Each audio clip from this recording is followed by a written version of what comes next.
York boasts more skyscrapers than any other city in the nation. So it's no surprise that it's home to a unique institution dedicated to these soaring structures, the Skyscraper Museum. Visitors can enjoy an array of scale models of some of the Big Apple's tallest buildings, past and present.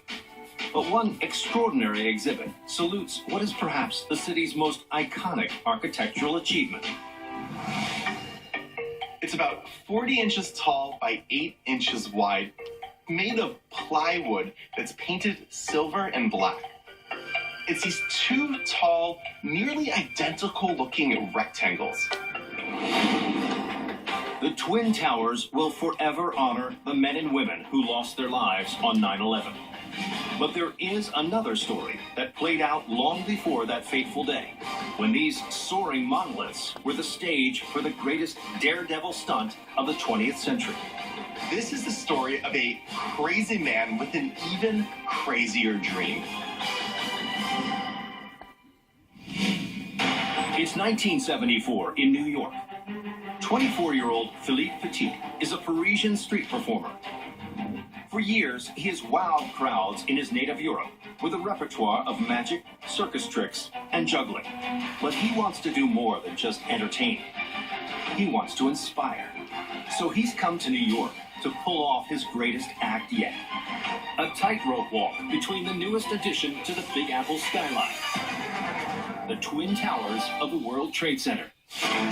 Officially opened in 1973, the new skyscrapers are the tallest in the world, rising to a dizzying 1,368 feet. Petit thought the towers were begging him to walk between them. The feat will either launch him into superstardom or send the performer plummeting to an untimely death. Nobody has ever done this before, but he thought this was what he was born for. But walking a tightrope more than 1,300 feet up in the air isn't Petit's only challenge. There's no way the World Trade Center authorities would ever approve such a dangerous stunt. To pull it off, Petit will need to somehow get to the roof in secret. The performer recruits 3 trusted accomplices and devises an audacious plan. He realizes that most of the inside of the towers is still under construction, meaning that at night, the only people likely to stand in their way are the security guards in the lobby. Petit and his team will need to get past the guards and complete the stunt before anyone realizes what's afoot. He was sneaking into a construction site of a major landmark surrounded by police and security. This isn't just dangerous, this is illegal. On August 6, 1974, Petit and his team put their lofty plan into motion. It's showtime. He's going for it. The group disguises themselves as construction workers and hide their equipment in long tubes that would normally carry blueprints. They enter the building and approach the security checkpoint. If he got caught, game over. He's probably going to be sent back to France.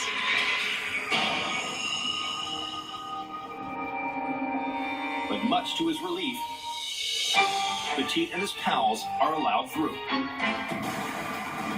The team heads up to the roof, where the real work begins. Getting the tightrope wire from one building to the other. The towers are 140 feet apart, too far to simply throw the cable.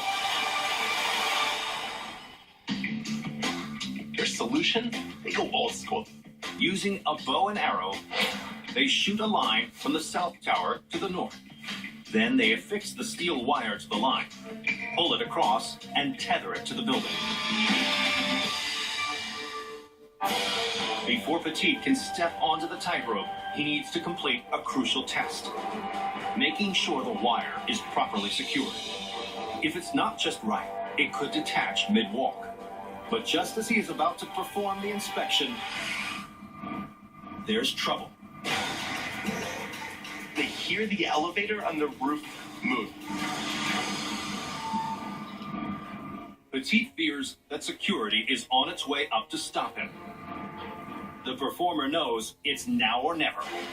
If he didn't get out on that tightrope at that very instant, he was going to miss his chance forever. To Petit's relief, the wire holds. Seconds later, police and security rush onto the roof, but by now, there's nothing they can do to stop him. Battling strong winds, the Daredevil slowly makes his way across the chasm. Almost a quarter mile below, thousands of New Yorkers on their way to work start to notice the amazing sight unfolding above their heads.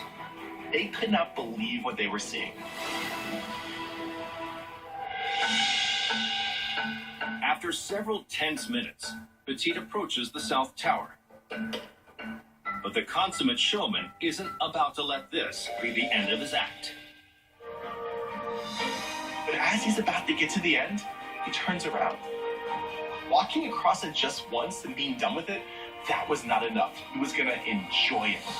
Petit puts on a dazzling performance. He gives a ceremonial salute, dramatically lies down on the wire, and even does a dance routine. He was in his element. He was having the time of his life.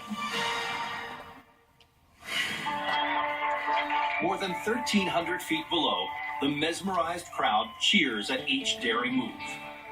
All told, Petit spends 45 minutes on the wire and crosses the chasm an incredible 8 times. Once would have been groundbreaking, history-making.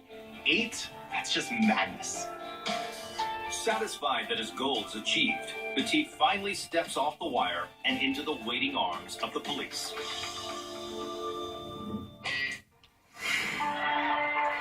More than 1,300 feet below, the mesmerized crowd cheers at each daring move.